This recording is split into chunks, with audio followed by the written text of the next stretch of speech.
नमस्कार दोस्तों, मैं हूं आदित्य शर्मा और स्वागत करता हूं आप लोगों का एक बार फिर से एक और नई वीडियो में। अभी 3 दिन पहले की बात है, 25 फरवरी 2020। ट्विटर पर एक हैशटैग ट्रेंड करता है, हैशटैग मोदी रोजगार दो। इस ट्विटर के पीछे का जो मकसद था वो साफ था कि जो हैशटैग था, ये जो कैंपेन था, जो ये हैशटैग कैंपेन था, ये चलाया गया था देश के युवा के द्वारा। वो युवा जो कि लगातार हर साल सरकारी पेपर देने के लिए, सरकारी नौकरी के लिए पेपर देने के लिए बैठते हैं, एग्जाम को पास भी करते हैं, एग्जाम को क्वालिफाई भी करते हैं, लेकिन कुछ ऐसे सर्कमस्टेंसेस होते हैं कि वो सरकारी नौकरी से वंचित रह जाते हैं, सरकारी नौकरी में वो सेलेक्ट नहीं हो पाते हैं। अब आपका सवाल होगा कि पास करा, उसके बाद भी बच्चे का नौकरी नहीं मिल पाई, क्या कारण है उसका? तो आज इस वीडियो में बात करते हैं कि ये जो हैशटैग चलाया गया, हैशटैग मोदी रोजगार दो, इसके पीछे का मूल कारण क्या है और इस वक्त ये जो हैशटैग है ये क्यों चलाया गया। पिछले साल की बात है, नवंबर के महीने की, 17, 18, 19 नवंबर ये तारीख थी जब हमारे देश का एक संस्थान एसएससी, नाम सुना होगा आपने, स्टाफ सिलेक्शन कमीशन, ये हर साल एग्जाम कंडक्ट कराता है जिसमें लाखों बच्चे एग्जाम देने के लिए बैठते हैं। जो इस एग्जाम को पार करता है वो जो हमारे देश की विभिन्न मिनिस्ट्रीज हैं, जैसे ministry of defence, ministry of sports, ministry of finance, ministry of home affair, जितनी भी मिनिस्ट्रीज हैं उसमें जो सरकारी नौकरी लगती हैं वो एसएससी के थ्रू हायर करते हैं, एसएससी के थ्रू वो वैकेंसीज को फुलफिल करते हैं। तो हर साल इसमें लाखों बच्चे बैठते हैं और हर साल इसका एग्जाम होता है। 3 लेवल में इसका एग्जाम होता है, जिस तरीके से यूपीएससी का एग्जाम होता है, प्री, मेंस, देन इंटरव्यू। 17, 18, 19 इन 3 तारीख को भी एसएससी का एग्जाम था, लेकिन ये जो एग्जाम था ये टायर 2 का एग्जाम था, मतलब मेंस का एग्जाम था। तो देश भर में 3 दिन अलग अलग समय पर एक ही एग्जाम, मेंस का ही एग्जाम कंडक्ट कराया गया। कुछ बच्चे 17 को बैठे, कुछ बच्चे 18 को बैठे, कुछ बच्चे 19 को बैठे, और तीनों दिन अलग अलग पेपर्स थे एक ही लेवल के लिए, और ये हर साल होता है।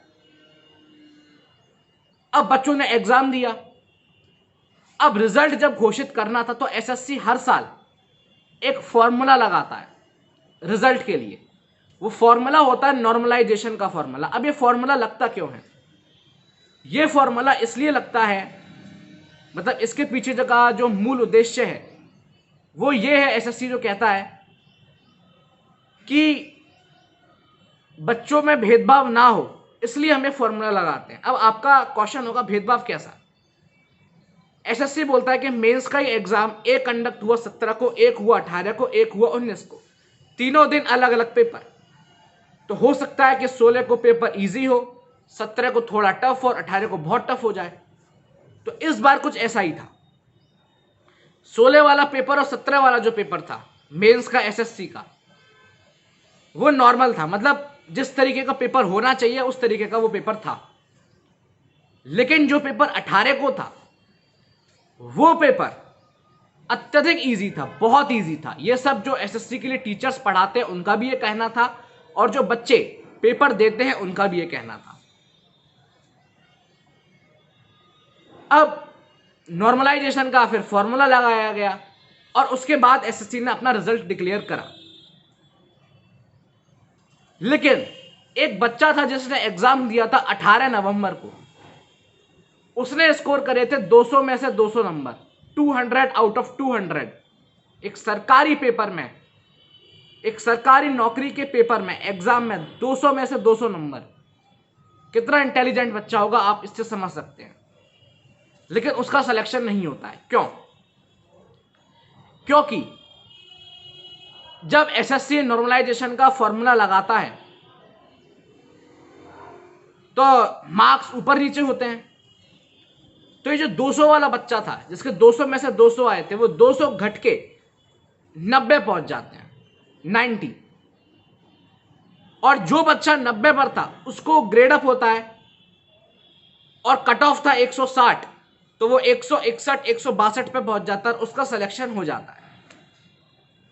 इस तरीके से भेदभाव हुआ उस बच्चे के साथ जिसके 200 में से 200 नंबर आए थे। और ये एकमात्र बच्चा नहीं था, ये तो हाईलाइट बच्चा हुआ है।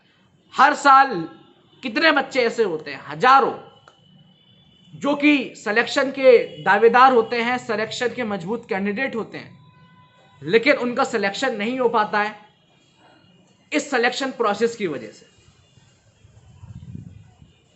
अब बच्चों का सीधा सीधा डिमांड यह है एसएससी से, सरकार से, कि जिस तरीके से यूपीएससी का पेपर होता है, एक दिन में प्री, एक दिन में मेंस, एक दिन में इंटरव्यू का सारा प्रोसेस,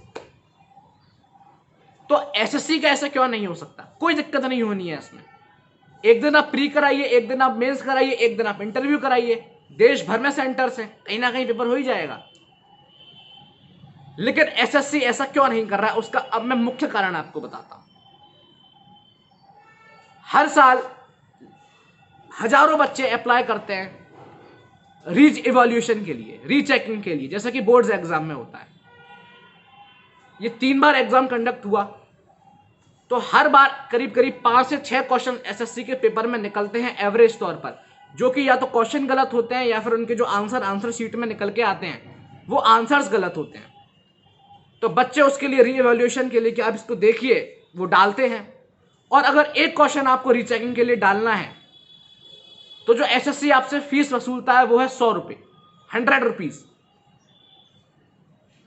तो आप इसका मोटा मोटा एवरेज लगाइए कि अगर मात्र 1000 बच्चों ने भी 100 रुपये भर के हर पेपर में ये फीस लगाई तो 1 लाख रुपए हो जाता है। और यहां पे तो कितने बच्चे डालते होंगे। तो अगर एसएससी इसको एक दिन का पेपर बना दे तो शायद कुछ ना कुछ कमाई जो है एसएससी की वो कम हो जाएगी। और बच्चों ने सीधे सीधे एलिगेशंस लगाए हैं एसएससी पर कि कमाई का स्रोत है। और अगर कमाई का स्रोत नहीं है तो हर साल क्यों 5 क्वेश्चन 6 क्वेश्चन एसएससी के पेपर्स में गलत आते हैं, 5 6 से जवाब एसएससी के पेपर्स में गलत निकलते हैं। हर साल ऐसी गलती क्यों? दूसरी मांग जो बच्चों ने उठाई इस हैशटैग मोदी रोजगार दो के जो हैशटैग चला उसके माध्यम से, वो ये चलाई कि समय निकल जाता है। खासकर रेलवेज के एग्जाम में होता है ऐसा कि 2018 में बच्चे ने पेपर का एक पेपर दिया हुआ है और रिजल्ट आ रहा है 2021 में। बच्चा परेशान है कि मैं 2018 का पेपर दिया उस पर निर्भर रहूं कि वो एग्जाम में देता ही नहीं। तो बच्चा 18 में भी धरता है, एग्जाम देता है, फिर 19 में वैकेंसीज निकलती हैं, लड़का 19 में भी पेपर का है वो वैकेंसी भरता है, फिर 20 में भी भरता है, फिर जाके 18 का जो उसने एग्जाम दिया उसकी जो रिजल्ट है वो निकलता है 2021 में। इतना डिले हो जाता है। इससे भी हमारा जो युवा है वो परेशान है, स्टूडेंट्स जो हैं वो परेशान है। ये कुछ मांगे हैं जो कि स्टूडेंट्स ने मांगी सरकार से कि आप हमें रोजगार दीजिए, एम्प्लॉयमेंट दीजिए।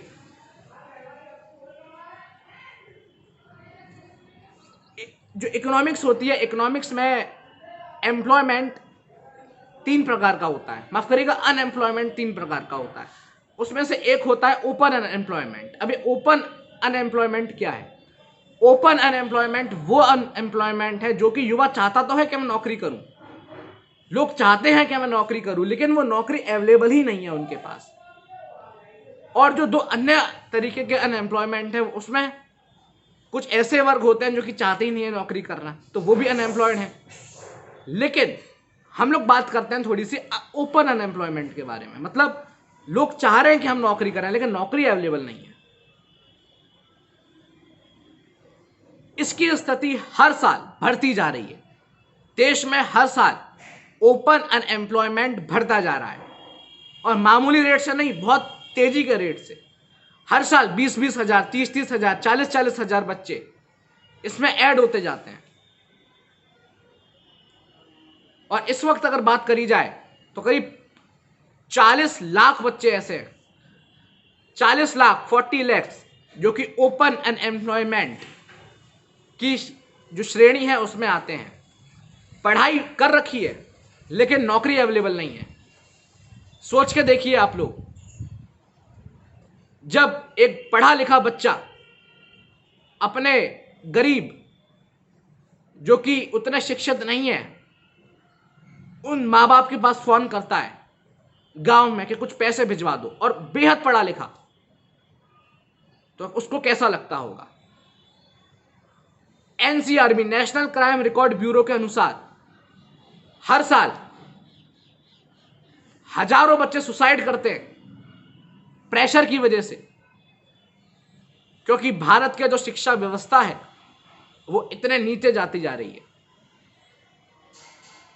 इस वीडियो के माध्यम से मैं यही गुजारिश करूंगा सरकार से कि ये अनएम्प्लॉयमेंट की समस्या को सरकार जल्दी से देखे और सही करे, क्योंकि जब युवा आगे बढ़ेगा तभी देश आगे बढ़ेगा। तो उम्मीद करता हूं आप लोगों को वीडियो पसंद आई होगी। लाइक करिए, शेयर करिए, कमेंट करिए, सब्सक्राइब करिए। मिलते हैं जल्दी अगली किसी वीडियो में, तब तक के लिए नमस्कार।